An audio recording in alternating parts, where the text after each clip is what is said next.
자, 이번에는 취재 기자와 함께 서해안의 폭설의 원인 그리고 한파 전망까지 짚어보겠습니다. 네, 김민경 YTN 기상재난전문기자 스튜디오에 나와 있습니다. 어서 오십시오. 안녕하세요. 네, 자, 서울은 지금 추위만 이어지고 있는데 충남과 호남 지역에는 눈이 내린다고 하더라고요. 얼마나 내린 건가요? 네, 어제 오후부터 지금까지 눈구름의 이동을 볼 수 있는 레이더 영상 준비했는데요. 네, 화면 보실까요? 이 북서쪽에서 이 눈구름대가 계속해서 충남과 호남으로 끊임없이 밀려 들어오고 있습니다. 그런데 눈구름의 상황을 잠시 보시면요. 이렇게 일부는 강하게 발달해 있는 반면에 일부는 이렇게 약한 상태로 섞여 있어서 어떤 구름대가 들어오느냐에 따라 이 눈이 강하게 쏟아졌다 약해지기를 반복하는데요. 이 순창과 부안 등 전북 지역에서는 15cm 안팎의 눈이 쏟아졌었고요. 네. 이 충남 서천과 경남 함양 등 이 영남 서쪽 지역에서도 10cm 안팎의 눈이 쌓였습니다. 네, 지금 레이더를 통해서 보여주신 것처럼 서해 쪽에 이렇게 눈구름이 만들어지는 현상이 보이는데 그 이유가 좀 어디에 있습니까? 네, 우선 가장 큰 이유는 이 찬 공기가 바람을 타고 상대적으로 따뜻한 서해를 지나 우리나라로 들어오기 때문입니다. 이 공기와 바다의 온도 차가 클수록 구름이 강하게 발달하는데요. 이 거슬러 올라가 보면 대기 상층 흐름이 정체된 탓에 이 저기압이 빠져나가지 못하고 이 톱니바퀴처럼 제자리에서 돌면서 영하 40도 이하의 매우 찬 공기를 이 미끄럼틀 타듯이 계속 내려보내고 있습니다. 이 상층에서 내려온 찬 공기가 이 대기 하층에서는 북서쪽의 시베리아 부근의 찬 대륙 고기압을 강하게 발달시켜서 이 우리나라로 차가운 공기를 지속해서 내보내는 건데요. 이 하층에서도 워낙 공기가 차가운 탓에 이 바다와의 온도 차가 30도 이상 벌어지면서 강한 구름이 지속해서 만들어지는 겁니다. 네, 지금 서해안 눈 상황 이야기 나누고 있었는데 지난해 11월에는 수도권에 폭설이 쏟아졌잖아요. 그런데 이번에는 서해안을 중심으로 눈이 오네요. 네, 맞습니다. 사실 지난 11월 수도권과 이번 서해안 폭설의 원인은 비슷합니다. 이 대기 상층 흐름이 정체되면서 상층 찬 공기가 하층으로 계속해서 내려왔고 이 찬 공기가 서해를 지나면서 발달한 구름이 들어온 건 똑같은데요. 이 문제는 한파입니다. 11월엔 춥지 않았죠. 그러니까 대기 하층 공기는 여전히 따뜻한데 상층에서 찬 공기가 내려와서 이 따뜻한 공기와 충돌하면서 저기압이 11월에서는 만들어졌었는데요. 이 저기압은 시계 반대 방향으로 빙글빙글 돌면서 지나가기 때문에 이 북서풍이 지속적으로 불진 않고요. 이 11월에는 구름대를 품고 있는 저기압이 지났던 곳이 수도권이었기 때문에 이 서울을 포함한 경기도에 폭설이 쏟아졌던 거고요. 이번에는 한파가 더해지면서 하층에도 기온이 굉장히 낮아서 춥습니다. 이미 찬 공기가 있는 상태에서 더 찬 공기가 내려오는 거라서 저기압이 만들어지진 않고요. 이 바람 따라 북서풍을 타고 충남과 호남 부근으로 이 눈구름이 들어오는 겁니다. 이 바람 방향이 눈이 내리는 구역을 좌우하는데요. 화면 보실까요? 현재를 기준으로 24시간 동안 내린 눈 상황인데요. 이 충남과 전북, 전남 일부에만 이렇게 눈이 몰려 있죠.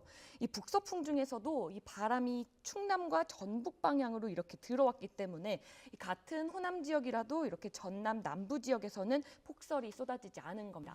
자, 이 폭설이 쏟아진 곳 중에서 지금 전북 지역에 앞으로 30cm가 더 내린다고 하더라고요. 네, 맞습니다. 이 모레까지 예상되는 눈구름의 분포도 다시 한번 화면 보시겠습니다. 이 보라색이 눈구름인데요. 이 충남과 호남에는 내일 밤 그리고 모레 새벽까지도 이렇게 눈구름이 계속해서 들어와 있습니다. 이 눈이 쉬지 않고 강하게 쏟아지는 건 아니고요. 이렇게 지금처럼 강약을 반복하면서 계속 내리겠는데요.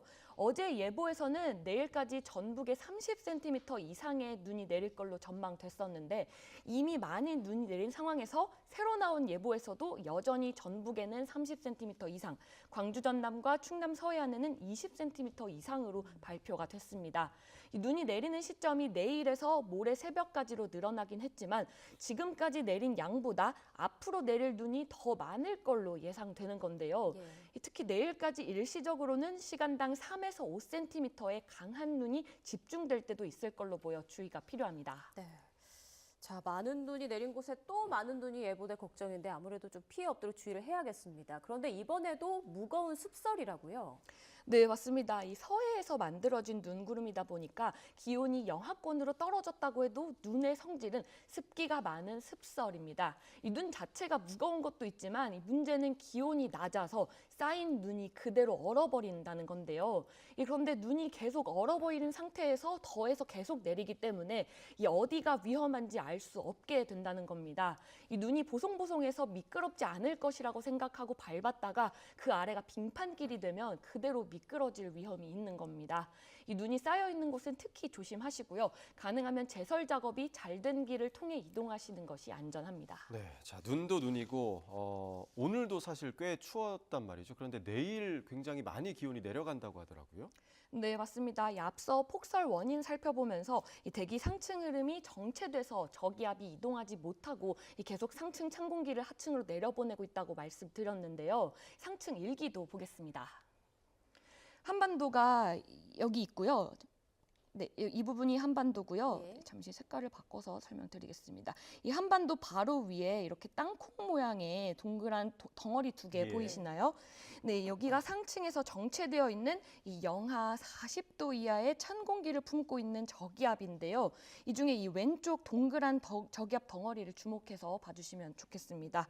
네, 시간을 잠시 오늘 밤에서 내일 새벽 사이로 이렇게 넘겨보게 되면요. 이 덩어리가 점점 내려오면서 예. 내일 그러네요. 아침에는 이렇게 우리나라로 내려오게 돼버리는 겁니다.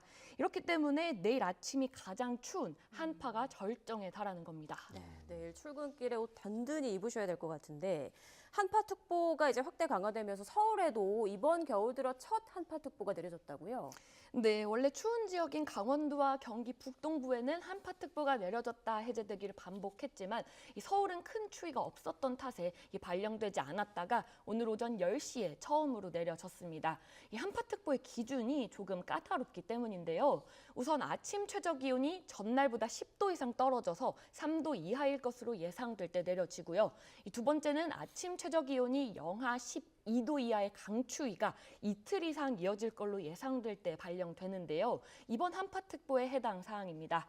서울 아침 기온이 내일과 모레 영하 12도로 예상되고요. 특히 내일 체감온도는 영하 18도까지 떨어질 걸로 보입니다. 네, 결국 이제 체감 온도가 우리에겐 좀 관건인데 체감 온도 영하 18도면 정말 어마어마한 추위인데 이게 사람마다 좀 느끼는 정도가 좀 다르잖아요. 맞습니다. 이 추위를 많이 타는 사람들은 몸이 떨릴 정도로 춥지만 이 열이 많은 사람은 별일 아니라는 듯이 넘어가는 경우가 많죠.